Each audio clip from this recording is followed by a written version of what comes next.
নমস্কার। আমার আজকের রেসিপির নাম তেলাকুচোর ডগ পোস্ত। দেখুন, এই তেলাকুচোগুলো আমার বাড়ির কাছে হয়েছে, আমি তুলে এনেছি। এবার এই ডগগুলো থেকে সব ভালো করে বেছে পাতাগুলো ডগগুলো নিয়ে ধুয়ে তার ফুলটা ফেলে দেব। তারপর আমি এটাকে পোস্ত দিয়ে রান্না করব, সেটা দেখাবো। আর এই তেলাকুচোর পাতা দিয়ে একটু কলমি শাক দিয়ে ভাজা করব, ওটাও দেখাবো। তেলাকুচো শরীরের পক্ষে খুবই ভালো, শরীর ঠান্ডা রাখে, প্রেশারটাকে হালকা রাখে, শরীরের পক্ষে খাওয়া খুবই ভালো। তাই এটা নিরামিষ একটা পদ এবং সুগারের রুগী, প্রেশারের রুগী এরা খেতে পারবে।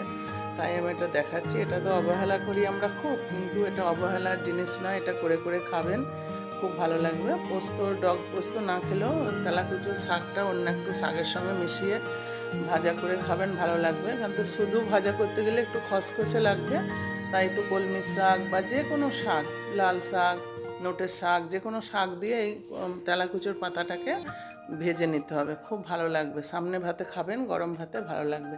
আর তেলাকুচোর ডগ পোস্ট খুবই মুখরোচক, আমি আজ করে আপনাদের দেখাচ্ছি, দেখুন।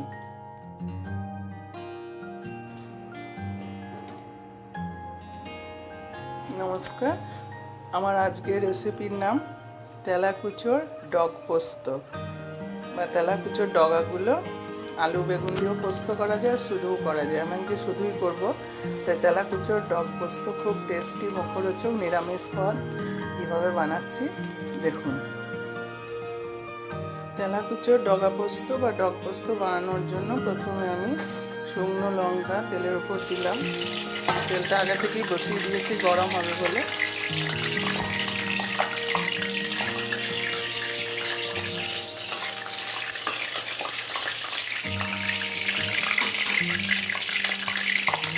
পাঁচ ফোড়ন, জিরে,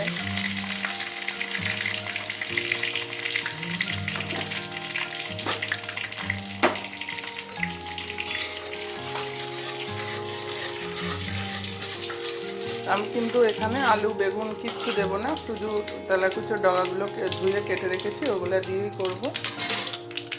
খুব টেস্টি হয়, মুখরোচক। এবার দিয়ে দিচ্ছে,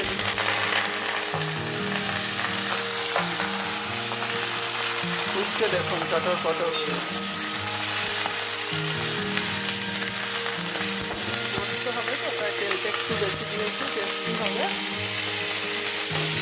তেলাকুচোর ডগায় যে শাকগুলো ছিল ওগুলো দিয়েছি, আর কাটা কাটা এগুলো যেগুলো আছে ওগুলো দিয়েছি। পোস্ত হলুদ দিতে নাই, কিন্তু একটু সামান্য দিই, শাক তো। প্রয়োজন মতন নুন দিলাম। এবার কাঁচা লঙ্কায় আর পোস্ত বেটে দেব।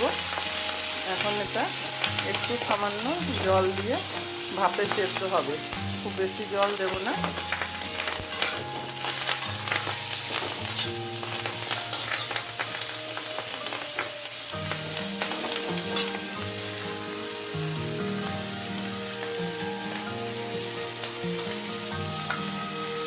এবার একটু সামান্য জল দেবো।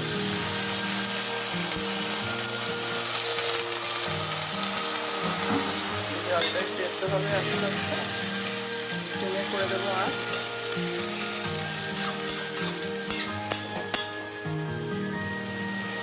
খুব টেস্টি খাবার, নিরামিষ খাবার, টেস্টি খাবার। ঢাকা দিয়ে দিলাম, এবার সিম করে দিলাম। এবার আস্তে আস্তে সেদ্ধ হোক, তারপর আমি পোস্ত বাটা দিয়ে নামিয়ে নেব। দেখি কি পজিশনে আছে, খুলে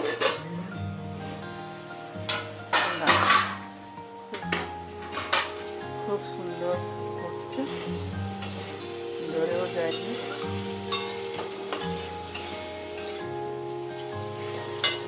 মাছটা বাড়িয়ে দিলাম, জলটা আর একটু মরা মরা হয়ে যায়, ঝোলটা আর একটু শুকিয়ে যাবে। পোস্তটা দিয়ে দিচ্ছে, ছেড়ে দিয়েছে।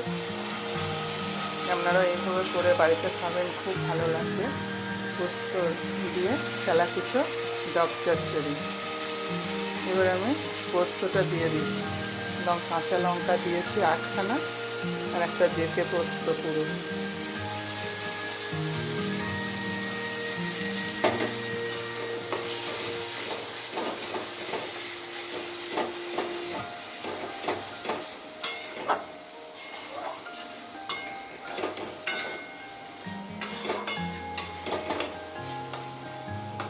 সুন্দর হয়েছে, গরম ভাতে মেখে খেতে খুব ভালো লাগবে। অবশ্যই বাড়িতে করে খাবেন, আমাকে কমেন্টে জানাবেন কেমন লাগলো খেয়ে।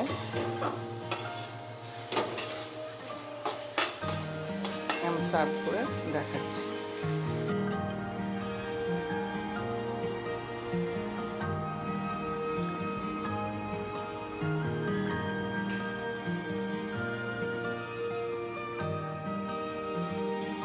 এটা হলো তেলাকুচো ডগ পোস্ত।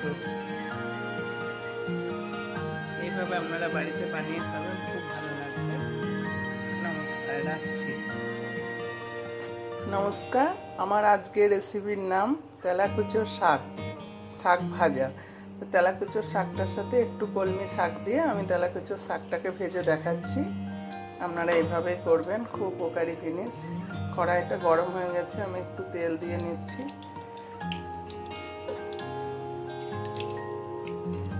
তেলের উপর এবার আমি কালো জিরে দেব,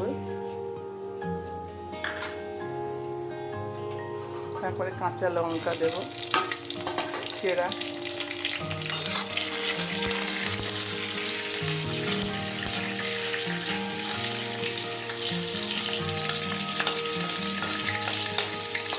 একটু হয়ে আসলে আমি শাকটা দেব।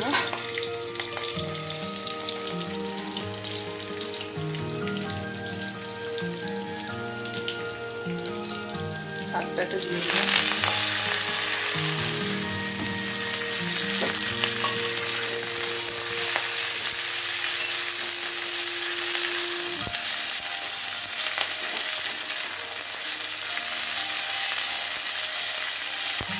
এর সাথে একটু কলমি শাক দিচ্ছি।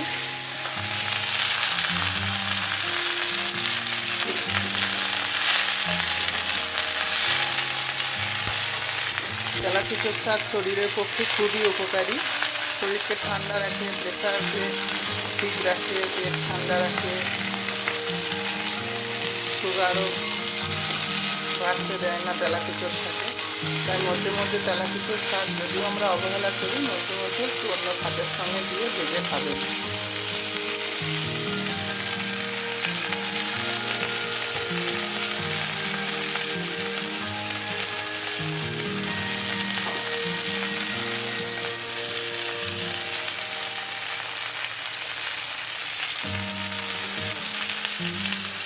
একটুখানি হলুদ দিলাম,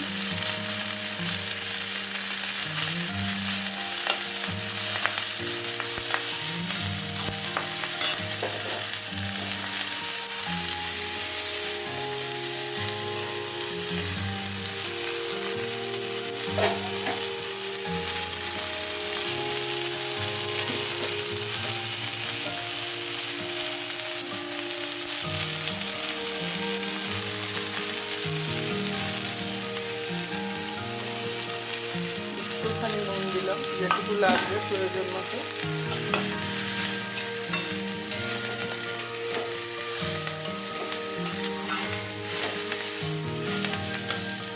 এবার আমি সিমে করে দেবো আঁচ দিয়ে, ঢেকে দেব, তারপর আবার দেখাচ্ছি। এবার খুলে দেখি কেমন হয়েছে।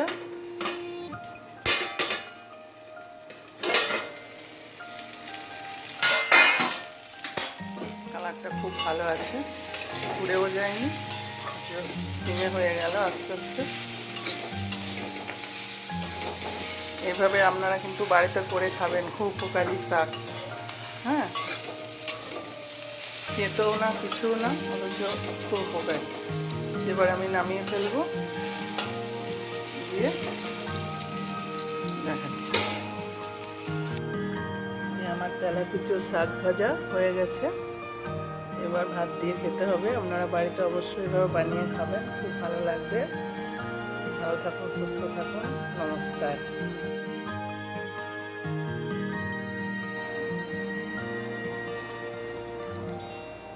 এই ছিল আমার তেলাকুচোর শাক ভাজা এবং পোস্ত দিয়ে তেলাকুচোর ডগ পোস্ত।